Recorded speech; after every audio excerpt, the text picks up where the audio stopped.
आज हम भारतीय संविधान के एक बहुत ही अहम पहलू पर बात करने वाले हैं। सवाल ये है कि जो इसके मुख्य निर्माता थे, डॉक्टर बाबा साहेब आम्बेडकर, उन्होंने संविधान के किन हिस्सों पर, मतलब किन प्रावधानों पर सबसे ज़्यादा अपना ध्यान केंद्रित किया। हमारे पास जो जानकारी है वो इसी सवाल को थोड़ा गहराई से देखती है। जी। देखिए, संविधान बनाना तो अपने आप में एक बहुत बड़ा काम था, है ना? और ड्राफ्टिंग कमेटी के चेयरमैन के तौर पर डॉक्टर आम्बेडकर की भूमिका तो खैर सभी जानते हैं। हाँ, वो तो है। उनकी छाप तो लगभग हर जगह दिखती है। बिल्कुल। लेकिन ये जानना वाकई दिलचस्प है कि इतना बड़ा जो दस्तावेज है, जिसमें शुरू में ही करीब 400 अनुच्छेद थे, उनमें से कौन से हिस्से ऐसे थे जिन पर उनकी छाप सबसे गहरी मानी जाती है? मतलब जो सीधे उनके विचारों से जुड़े थे। सही। तो आज की इस चर्चा का मकसद यही है कि हम उन खास क्षेत्रों और अनुच्छेदों को समझें जिन पर बाबा साहेब का सबसे ज़्यादा असर रहा, जो उनके विचारों के, उनके विजन के केंद्र में थे। जी, एक तरह से संविधान के आईने में उनके मिशन को देखने की कोशिश। हाँ, बिल्कुल। तो चलिए शुरू करते हैं।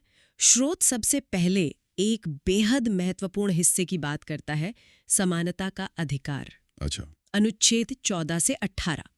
ये जो ग्रुप है आर्टिकल्स का, स्रोत कहता है कि ये वो हिस्सा है जिसमें बाबा साहेब का सबसे गहरा योगदान माना जाता है। हाँ, ये तो मौलिक अधिकारों की नींव है, बिल्कुल बुनियादी। इसमें सबसे पहले अनुच्छेद 14 आता है, कानून के सामने सब बराबर हैं और सबको कानून का समान संरक्षण मिलेगा। सुनने में कितना सीधा लगता है, पर उस वक्त के हिसाब से ये बहुत बड़ी बात थी। बिल्कुल क्रांतिकारी विचार था। फिर है अनुच्छेद 15, जो कहता है कि राज्य किसी भी नागरिक से सिर्फ धर्म, जाति, लिंग, जन्म स्थान या इनमें से किसी आधार पर भेदभाव नहीं करेगा। और इसमें वो दुकानों, होटलों, कुओं, तालाबों वाली बात भी है ना? मतलब सार्वजनिक जगहों पर जाने से रोका नहीं जा सकता। जी हाँ, ये सिर्फ राज्य पर नहीं, कुछ हद तक नागरिकों के आपसी व्यवहार पर भी रोक लगाता है। और इसी में अनुच्छेद 16 भी है, सरकारी नौकरियों में समान अवसर की बात। हाँ, कि पब्लिक एम्प्लॉयमेंट में सबको बराबर मौका मिले, सिवाय क्वालिफिकेशन के और कोई अड़चन ना हो पहचान के आधार पर। हम्म।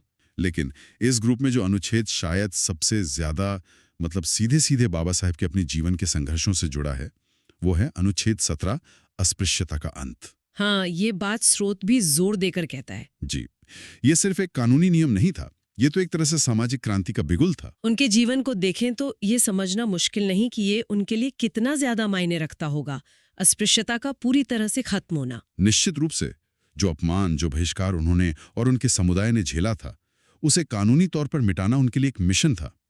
अनुच्छेद 17 सिर्फ ये नहीं कहता कि अस्पृश्यता खत्म की जाती है, बल्कि ये भी कहता है कि इसका किसी भी रूप में पालन करना दंडनीय अपराध होगा। ये दिखाता है कि वो इसे कितनी गंभीरता से ले रहे थे। हाँ, ये सदियों से चली आ रही एक अमानवीय प्रथा पर सीधा हमला था और इसको संविधान में शामिल करवाना उनके लिए एक नैतिक जरूरत थी, आप कह सकते हैं। और इस समूह का आखिरी अनुच्छेद 18 वो उपाधियों के अंत की बात करता है। जी, राय बहादुर, सर जैसी जो ब्रिटिश कालीन उपाधियां थीं, वो सब खत्म। सिर्फ सेना या शिक्षा से जुड़े सम्मान रह गए। शायद ये भी सामाजिक बराबरी लाने की दिशा में एक और कदम था, ताकि कोई झूठी ऊंच नीच ना रहे। बिल्कुल। तो ये पूरा जो पैकेज है 14 से 18, ये एक ऐसे समाज का खाका खींचता है जहां कानून का राज हो, भेदभाव ना हो और छुआछूत जैसी बुराई की कोई जगह ना हो। ये बाबा साहेब के विजन का एक मुख्य स्तंभ था। समानता की इस मजबूत नींव के बाद स्रोत आगे बढ़ता है स्वतंत्रता के अधिकारों की तरफ, अनुच्छेद 19 से 22। हाँ, ये भी मौलिक अधिकारों का एक बहुत अहम हिस्सा है।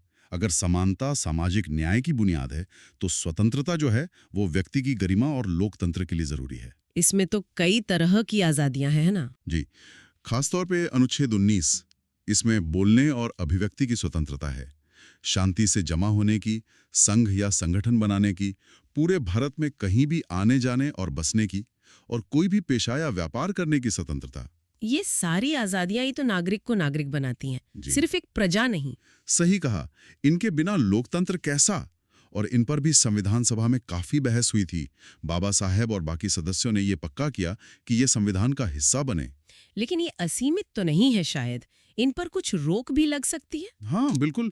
राज्य इन पर वाजिब प्रतिबंध लगा सकता है, जैसे देश की सुरक्षा, पब्लिक ऑर्डर, नैतिकता या दूसरों के अधिकारों के लिए। लेकिन इनका संविधान में होना ही अपने आप में बड़ी बात है।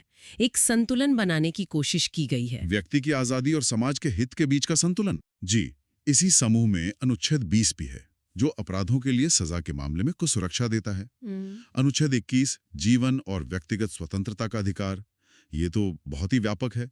सुप्रीम कोर्ट ने इसकी व्याख्या करते हुए इसमें गरिमा से जीने का अधिकार, शिक्षा, स्वास्थ्य सब शामिल माना है। हाँ, अनुच्छेद 21 तो बहुत बार खबरों में रहता है। और फिर अनुच्छेद 22 है, जो गिरफ्तारी और हिरासत से कुछ सुरक्षा देता है।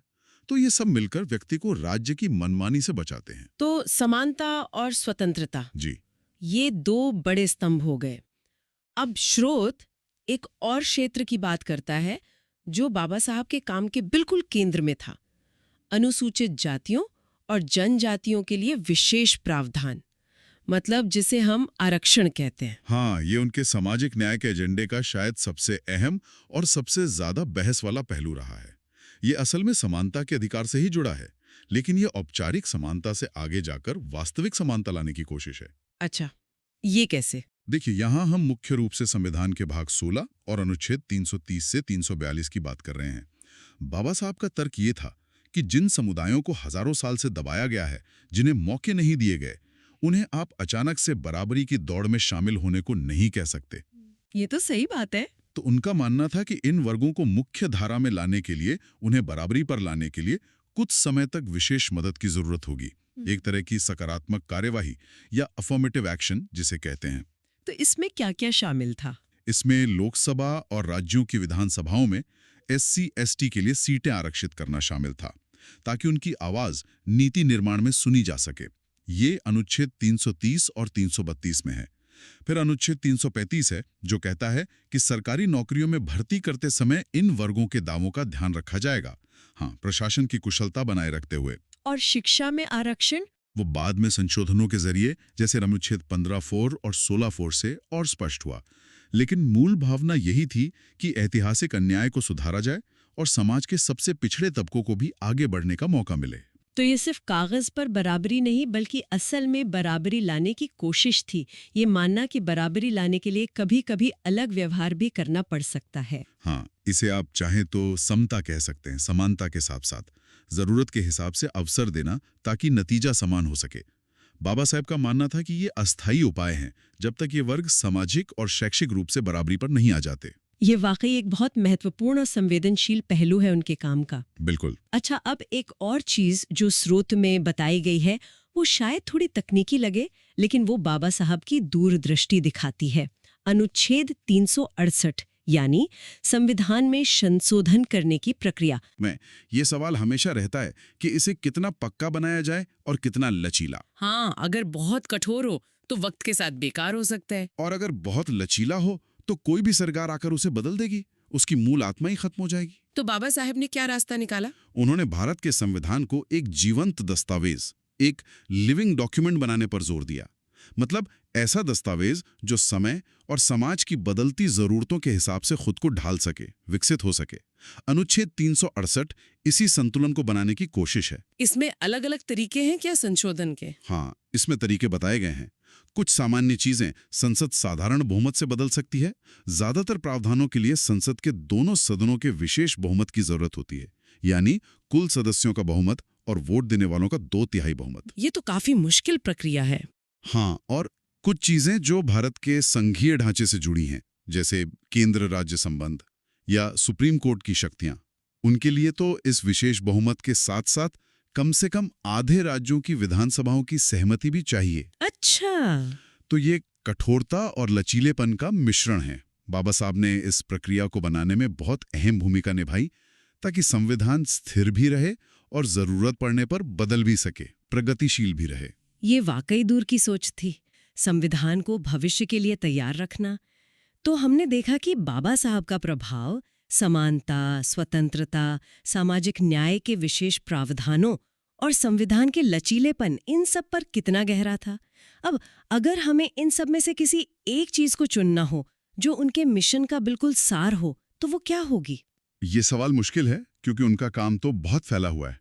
लेकिन अगर हम स्रोत की माने और उनके जीवन के संघर्ष को देखें, तो अनुच्छेद 17 अस्पृश्यता का अंत शायद वो प्रावधान है जो उनके दिल के सबसे करीब था। मतलब बाकी सब महत्वपूर्ण होते हुए भी अनुच्छेद 17 सबसे खास। हाँ, ऐसा कहा जा सकता है। देखिए, समानता का अधिकार, स्वतंत्रता, आरक्षण, ये सब बहुत जरूरी थे और उन्होंने इन सब पर बहुत मेहनत की। लेकिन अस्पृश्यता वो चीज थी जिसके खिलाफ उन्होंने अपना पूरा जीवन लगा दिया। वो सिर्फ एक सामाजिक बुराई नहीं थी, वो एक कलंक था, एक अमानवीय व्यवस्था थी। उसको जड़ से उखाड़ना उनके लिए सिर्फ एक कानूनी सुधार नहीं था, वो मानवता की लड़ाई थी। तो जब स्रोत कहता है कि अनुच्छेद उनकी आत्मा के सबसे करीब था, तो उसका मतलब शायद यही है कि ये उनके जीवन के मकसद का, उनकी सामाजिक क्रांति के सपने का सबसे बड़ा प्रतीक था। एक ऐसा भारत जहां जन्म के आधार पर कोई अछूत ना हो। ये समझना बहुत जरूरी है। ये उनके पूरे संवैधानिक काम को एक मानवीय चेहरा देता है। बिल्कुल। तो आज की इस बातचीत से ये बात और भी साफ हो जाती है कि डॉक्टर बाबा साहेब अम्बेडकर का भारतीय संविधान को बनाने में योगदान कितना बड़ा और कितना गहरा था। उन्होंने सिर्फ एक कानूनी ढांचा नहीं बनाया, बल्कि उसमें सामाजिक न्याय और मानवीय गरिमा की जान डालने की कोशिश की। जी। समानता, स्वतंत्रता, वंचितों के लिए विशेष उपाय और संविधान को भविष्य के लिए तैयार रखना, इन सब में उनकी भूमिका केंद्रीय थी। और जैसा आपने कहा, अनुच्छेद 17 उनके इस पूरे मिशन का एक प्रतीक है। हाँ, ये सारे अनुच्छेद सिर्फ कानून की किताबें नहीं है, ये एक न्यायपूर्ण और बराबरी वाले समाज का सपना दिखाते हैं। वो सपना जिसके लिए बाबा साहेब जिए। तो आज की हमारी ये पड़ताल यहीं खत्म होती है। हमने कोशिश की उन खास संवैधानिक हिस्सों को समझने की जिन पर डॉक्टर आम्बेडकर का सबसे ज्यादा ध्यान था। लेकिन जाते जाते एक सवाल छोड़ जाता हूँ हम सबके सोचने के लिए, जरूर। कि संविधान में लिखे ये जो महान सिद्धांत हैं, समानता, स्वतंत्रता, न्याय, बंधुत्व, जिन्हें लगभग 75 साल पहले अपनाया गया था, आज हमारे समाज में, हमारी रोजमर्रा की जिंदगी में ये कितने सच हो पाए? ये बहुत अहम सवाल है। और इन आदर्शों को पूरी तरह से जमीनी हकीकत बनाने के लिए संविधान की उम्मीदों और आज की सच्चाई के बीच जो फासला है, अगर है, तो उसे पाटने के लिए हमें और क्या करने की जरूरत है, व्यक्तिगत तौर पर भी और समाज के तौर पर भी।